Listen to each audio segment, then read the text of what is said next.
from item 25, we had finished questions on the reinforced autoclave aerated concrete. Do we have any comments? Councillor Clark, followed by Councillor Patel. Pauline? Yep, so it's just really a follow-up comment on my question earlier about cars, and I would just say that when my car was recalled, the manufacturers, Vauxhall, I'm sure did not install the faulty air conditioner that was going on fire deliberately. I'm sure when they were installed, they didn't know. They thought that this was a perfectly good air conditioning system to put into the car. And it was a few years later, they realised that it was faulty, so the cars were recalled at no cost. It would have been quite devastating for all Vauxhall owners if their cars, they were told your car's faulty and you can get it fixed at your own cost, at an extortionate cost. But if you don't, your insurance isn't valid, and actually your car's really worth nothing now, because that's what we're asking of these homeowners that are affected by RAAC.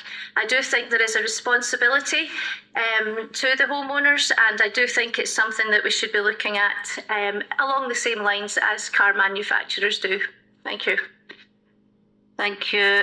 Councillor Patel, followed by Councillor Paul. Sally? Thanks very much. First of all, I did want to just say thanks very much to the deputation, particularly Ashley. It was so moving. You spoke so well about the issue. And it really is, it's something that we have been talking about for so long, but to hear, the first-hand impact, it was really, really powerful. So thanks very much. I do just have to say, though, that I've got to contest some of the allegations that were made against West Lothian Council, because we, as I said, we have been talking about this for years. In fact, West Lothian Council has been at the vanguard of identifying and remediating RAAC in council properties, including across the school estate. To date, our bill is in excess of £53 million. And despite repeated requests from the council for meetings, for support, we have received nothing in return from the Scottish Government. I was really pleased to note the information about the buyback scheme. I would really welcome links being circulated to members, because I don't think I'm alone. Residents groups and individuals are contacting me all the time about this issue. So the more information I've got that I can help to share with them would be really appreciated. And just finally, I'm not in any way trying to absolve the council of responsibility, but I think the point that we have been making for a long time now is that this issue is bigger than one single local authority or one single housing association can handle alone. That's why we've been calling for a national scheme, a national inquiry, and help from a government. This is exactly what the government should be stepping in to help with. This is something that we've been calling for years. It's something we will continue to call for as long as it takes this horrendous situation to be resolved for everyone affected, no matter what their circumstances. Thanks, Sally. Thank you. Councillor Paul, followed by Councillor Campbell. George? Thanks, Roberts. Could I just remind people the letter that was sent to Paul McLennan on the 21st of March and was answered, and the 16th, in that letter, Paul McLennan, Housing Minister for Scotland, advised that homeowners are responsible for maintaining their own properties, and that includes any work required to identify and remediate RAAC present in the buildings. That homeowners are responsible for the maintenance costs of their own homes, including required to survey, to remediate unsafe RAAC. Much has been played with this letter and been misquoted this morning. And the other thing about advising this letter, Paul McLennan has been very silent for the meeting that's been asked by this council. So the council is doing everything they can to help, but Paul McLennan is not answering. So there's my comment, Chair. Thanks, George. Councillor Campbell, followed by Councillor Maguire. Janet? Thanks, Chair. Can I also say thank you to the deputation this morning, particularly Kerry and Ashley. It is obviously a very emotive subject, and it's moving to hear the issues firsthand from people who are so affected by it. I do, however, want to come in just now and set some records straight, because there has been a fair amount of gaslighting going on this morning. Councillor Paul referred to the letter from Paul McLennan, but possibly did not read to the bottom of the first page. It is a fact, and these are not my facts, this is a matter of public record. The Westminster Conservative government slashed 9% from the capital budget sent to Scotland. 9% in real terms cut is a massive amount of money for the Scottish government. In addition, the Tory Chancellor of the Exchequer initially said when this blew up that he would spend, or he was committed to spending, whatever it takes to deal with the issue of RAAC in all homes. He is now backtracking on that commitment he gave. So all I want to say is what needs to happen is what the SNP group asked for at the last council meeting, that we need to engage with the Westminster government as well, as should COSLA. And just in terms of, and I would like to address very quickly Councillor Paul's remarks about Paul McLennan not answering a request for a meeting with the council. We've previously heard from the council officer that the request has not been made yet, so I don't think Paul McLennan can probably read minds, so he's not able to respond until he actually has a request for a meeting. Thanks, Chair. Thanks, Janet. Thank you.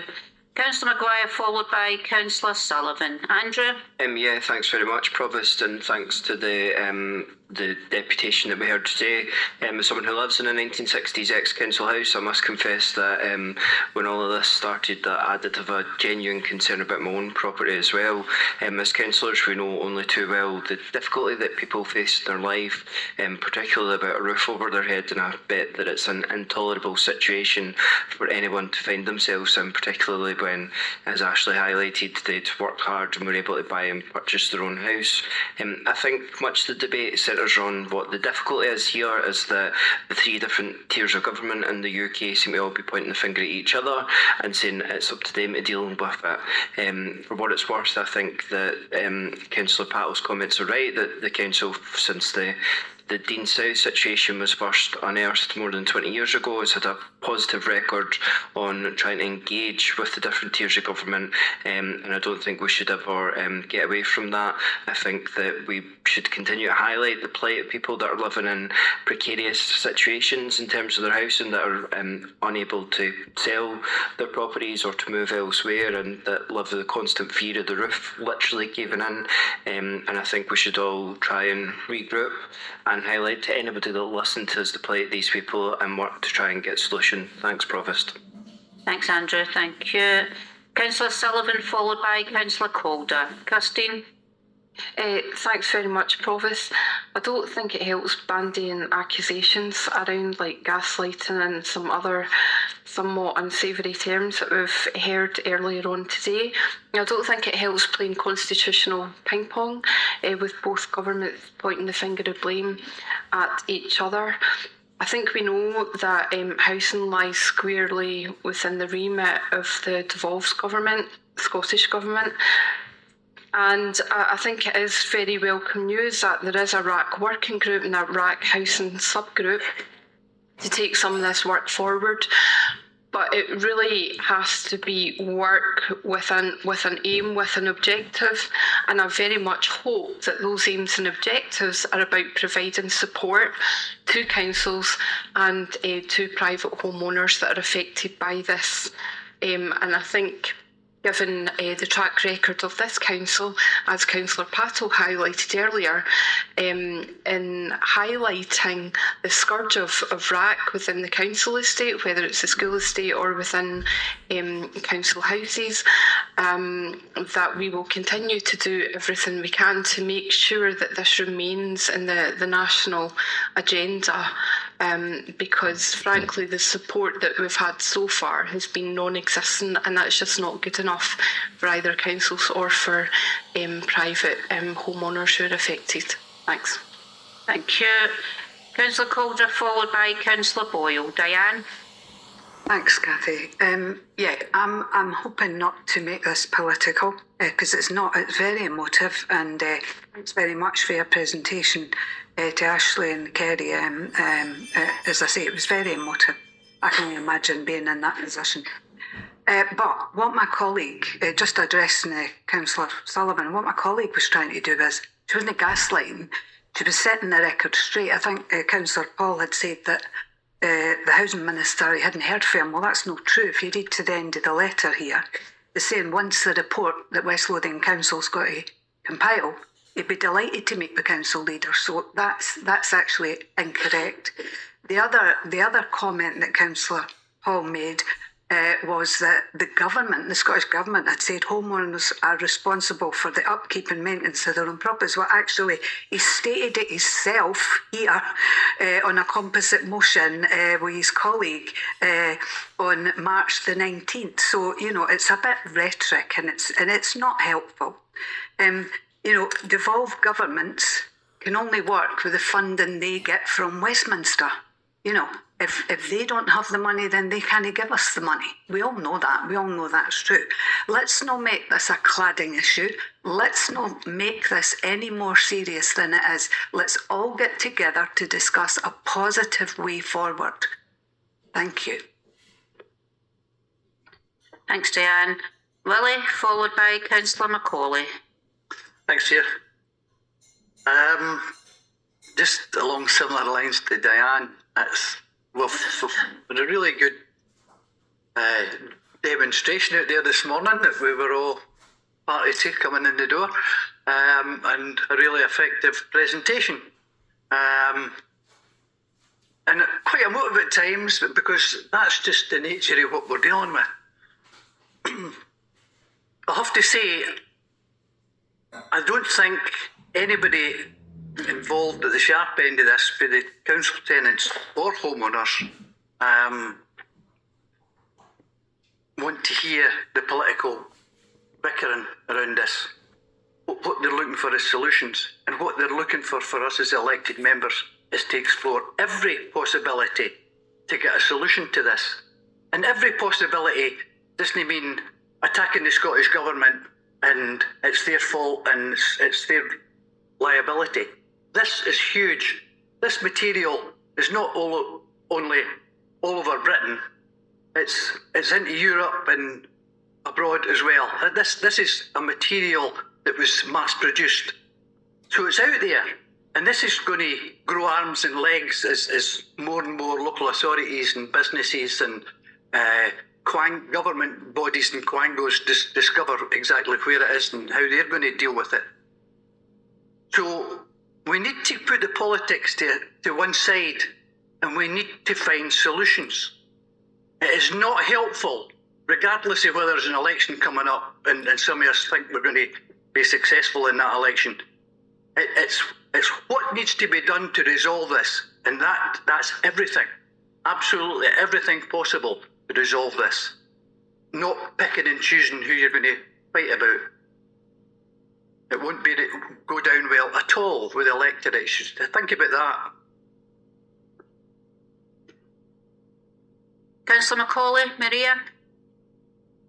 Thank you. I want to pay respects to both Kerry and Ashley, especially Ashley. This is it was very emotional actually hearing. Like Andrew, I live in an old, an ex-council house. So I panicked, would my house be one of them? And sitting in the chamber here today, there's one councillor affected out of all of us. Only one of us. That's one too many. And we have to work together no matter what party. And it starts here and it starts now with us. Put everything aside, and if we speak to everybody, because people are suffering. And if you didn't listen to Ashley giving her summing up her statement there when she was in tears, then there's something far wrong with us. Thanks, Maria. Thank you. Colleagues, is there any further comments? Councillor Cohen. Thank you, Provost. I think the discussions, I think the discussions today show, unfortunately, there's a bit of misinformation about who's responsible, where the money is, whatever. And we need to get away from the hot and cold. We need to get to the facts. We also need to get to a situation where folk who are responsible for making decisions, where the money comes from, actually make the decisions. And they need to make it for all the right reasons rather than the posturing what's going on. And well, I have to say to you, there's been political ping pong in this chamber about who's responsible. We say Scottish Government, you say it's UK Government. It's certainly not us in some of the cases as a council, given Craigshill. So we need to establish the facts. We need to establish who's got the money. I raised the question this morning about the housing revenue account. We can't spend that on non-council houses. And for people to think that that's what we can suddenly do, just switch money about, it's no fair on the folk who are actually affected by this. It gives them a false hope. And we can't keep on giving folk hope. We need solutions. As Dean South went on, rambling on for a while, we know this problem is not concentrated in one locality. It's in West Lothian, it's in communities in West Lothian, and we need to work together to get a solution. But we need to cut away all the undergrowth of camouflage and who is responsible for it. We know what the problem is and we need to solve it. And I say some of it on the political situation of the Paul McLennan say, he said homeowners are responsible, whatever. Westminster gets blamed with £200 million cut on homelessness. A couple of days after the former First Minister resigned, he popped up in Dundee, finding £80 million for affordable housing. When you see that types of magnitude of money getting bounced about all over the place, and you have a problem with your house, and the rest of us are bickering on how do we solve this, it doesn't look good from a governance point of view. Who's ever responsible needs to step up and say, it's us, it's Scottish Government in Scotland, it's the UK Government in England, Wales and Scotland. Monies need to come from whoever, but we need to resolve it, rather than deflection, pointing fingers at each other, because that's not helping anybody at all. And Willie, thanks for the smile. The ping pong has to stop. The ones who are stirring up the political nonsense need to stop that as well. And let's get to the facts. Let's get to the quantum of actually what is needed. And whoever is responsible, or whatever funds are available, it needs to be to put an end to this situation for the benefit of all the residents who are affected by it. And that's what we need to do coming out of this presentation this morning in our discussions, rather than we're still going round and round about and we're not taking responsibility, or people not accepting where the responsibility is. And bluntly, it doesn't stop with West Lothian Council. We're doing our bit for our tenants. Others need to step up to the plate and help the homeowners. Thank you, Provost. Thank you, Tom. If there's no further comments, earlier on today during the deputation, Councillor Damien Doran-Timson indicated that he had a motion. Councillor Damien Doran-Timson. Yeah, good afternoon. Thank you, Provost. This motion sits with committee services. Thank you. Do you have a seconder? Councillor Paul. Councillor Smith, Veronica, I see you've indicating. I also put up an amendment as well. You have an amendment, okay. Veronica, I'll do the motion first and then I'll come back to you, okay? Val, Karen, is it Karen? Karen, can you confirm you have received a composite from Councillor Damien Doran-Timson and Councillor Paul? Chair, thank you. I do have that. I can circulate it now if you're ready. Thank you. If you can circulate it to members, thank you.